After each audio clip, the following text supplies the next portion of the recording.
పూరా లోకల్. నమస్తే, welcome to పూరా లోకల్. ప్రస్తుతం మనం బీజేపీ పార్టీ రాష్ట్ర ప్రధాన కార్యాలయంలో అధికార ప్రతినిధి సంగప్ప గారితో ఉన్నాము. మీరేమో 11 సంవత్సరాలు సుపరిపాలన చేశామని చెప్తున్నారు. అటువైపు నేషనల్ కాంగ్రెస్ ఏఐసిసి ముఖ్య నాయకుడు రాహుల్ గాంధీ 11 సంవత్సరాల్లో పేదవాళ్ళుగానే ఉన్నారు, పెద్దవాళ్ళుగానే ఉన్నారు. అందుకే మేము రాజ్యాంగం ద్వారా సంవిధానం ప్రకారం ముందుకెళ్ళబోతున్నాము.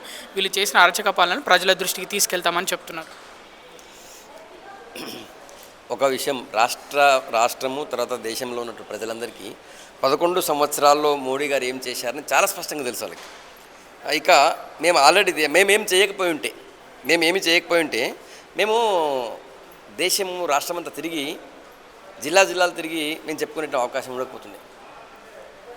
కేవలం మన తెలంగాణ రాష్ట్రాన్ని చూసినట్లయితే అంతకుముందు తెలంగాణ రాష్ట్రంలో రోడ్డు ఎట్లుంటుండే, ఈరోజు తెలంగాణ రాష్ట్రంలో రోడ్డు ఎట్లుంది. అప్పుడు కేవలం 2400 కిలోమీటర్ల నేషనల్ హైవేలు ఉంటుండే. ఆ నేషనల్ హైవేలు అన్నీ కూడా గతుకుల రోడ్లే. ఫర్ ఎగ్జాంపుల్ మా నారాయణఖేడ్ నుంచి నేను హైదరాబాద్కి రావడానికి 6 నుంచి 8 గంటలు పడుతుండే నాకు. ఈరోజు హైదరాబాద్ నుంచి నారాయణఖేడ్కి 2 గంటలు పోతున్నాం. మాకు సంగారెడ్డి నాందేడ్ హైవే వచ్చిన తర్వాత 1.5 అవర్లో ఇట్లా రివ్వుమని వెళ్ళిపోతున్నాం. అదొక్క ఎగ్జాంపుల్ చాలు ఇక్కడ ఎంత అభివృద్ధి చెందని చెప్పింది. మొత్తం ఆయన ఏం చేయలేదంటుంది కదా. 142 వందే భారత్ రైళ్లు సెమీ హై స్పీడ్తో ఎన్నో నగరాలు కలుపుతున్నాయి. 142 వందే భారత్ రైళ్లు. యూపీఏ గవర్నమెంట్లో ఎన్ని వందే భారత్ రైళ్లు ఉండే? రోడ్ ట్రాన్స్పోర్ట్ కోసం బడ్జెట్లో 3 లక్షల కోట్ల రూపాయలు ప్రతి ఇయర్ పెడుతున్నాం. అప్పుడు యూపీఏ ఎంత పెడుతుండే? తర్వాత రైల్వే విద్యుదీకరణ చూసినట్టయితే అప్పుడు మిణుకుమని ఎక్కడ ఏ రైలు ఆగిపోతుందో తెలియని పరిస్థితి. ఇప్పుడు దానికోసం 2 రెట్లు అభివృద్ధి చెందింది. తర్వాత మొత్తం నార్త్ ఈస్టర్న్ స్టేట్స్ అవి మన భారతదేశంలో ఉన్నాయా లేవా అన్నట్టు ఒక భయం ఉంటుండే. వాటన్నిటి కూడా ఒక అద్భుతమైనటువంటి అభివృద్ధి కనిపిస్తుంది అక్కడ. తర్వాత జమ్మూ కాశ్మీర్ మన భారతదేశంలో లేదో అన్న భావన ఉంటుండే. ఈరోజు మొన్నటి చినాబ్ బ్రిడ్జ్ మీరు చూసి, రైల్వే బ్రిడ్జ్ మొత్తం అభివృద్ధి కార్యక్రమాలతో, అద్భుతమైన టన్నెల్స్తో, అద్భుతమైనటువంటి బ్రిడ్జెస్తో. చినాబ్ బ్రిడ్జ్ అయితే ప్యారిస్ టవర్ కంటే ఎత్తులో నిర్మించినటువంటి బ్రిడ్జ్. అది భారతదేశంలో ఇట్లాంటి అభివృద్ధి జరుగుతుంది ఎప్పుడో ఊహించినా. కాబట్టి రాహుల్ గాంధీకి ఏం చెప్పాలో అర్థం కాక రాహుల్ గాంధీ మొత్తానికే వాళ్ళ ఉనికి కోల్పోతున్నాం, మేము పూర్తిగా మా ఉనికి పోతుంది అన్నట్టు ఒక భయంతో మాట్లాడుతున్నది తప్ప ఏం లేదు. అంటే బీజేపీ పార్టీ వల్ల అణగారిన వర్గాలు ఇప్పుడు కూడా అలానే ఉన్నాయి.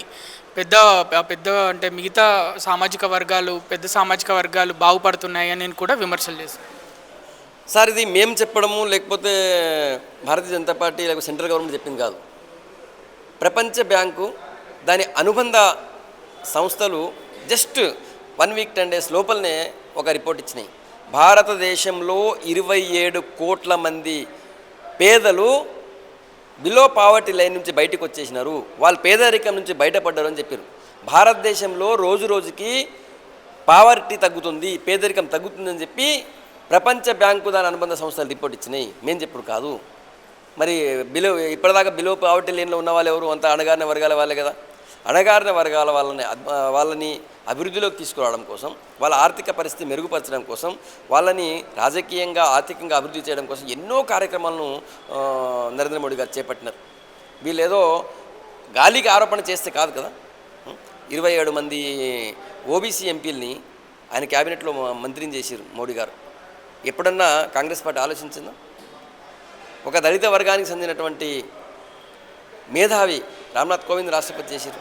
ఆ తర్వాత గిరిజన వర్గానికి చెందినటువంటి మారుమూల ప్రాంతానికి చెందినటువంటి ఒడిశా నుంచి వచ్చిన మారుమూల ప్రాంతానికి చెందినటువంటి ద్రౌపది ముర్ముని రాష్ట్రపతి చేశారు.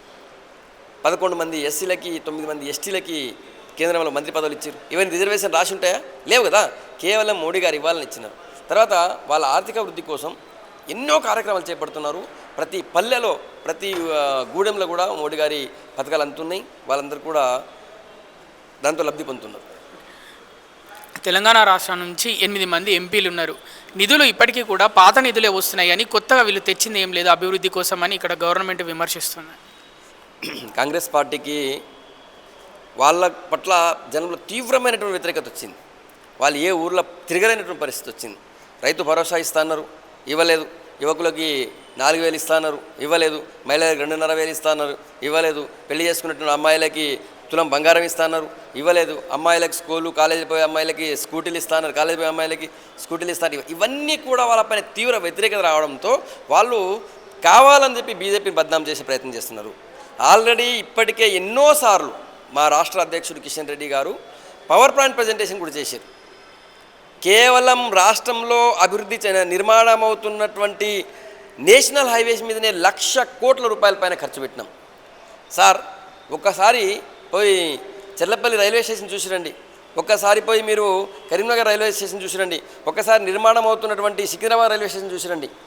కేవలం Cherlapalli and Secunderabad railway station ఆధునీకరణకే 1,000 కోట్ల రూపాయలు ఖర్చు పెట్టింది భారతీయ జనతా పార్టీ కేంద్రంలో ఉన్నటువంటి ఎన్డీఏ గవర్నమెంట్. ఇంకేం కావాలా?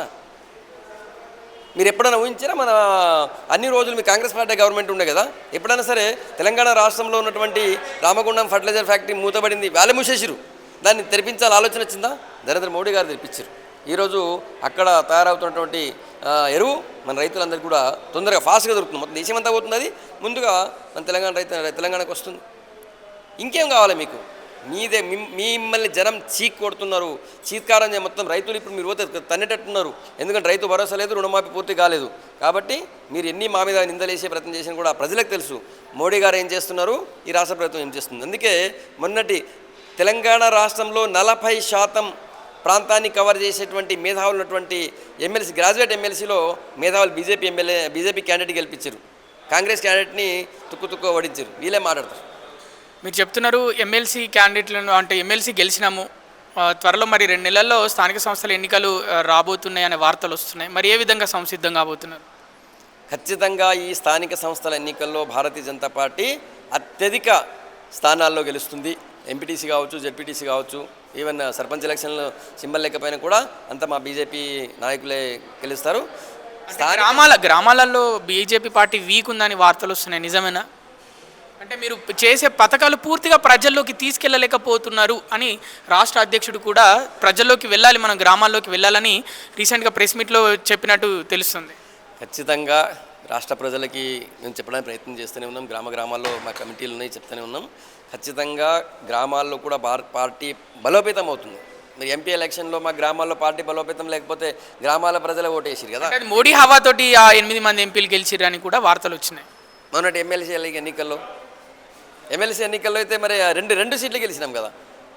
రెండు సీట్లు మోడీ గారి హవా 100% ఉంటుంది.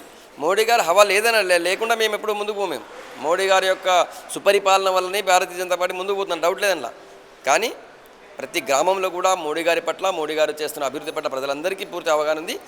లోకల్ బాడీ ఎలక్షన్లో భారతీయ జనతా పార్టీ పక్కా గెలుస్తుంది.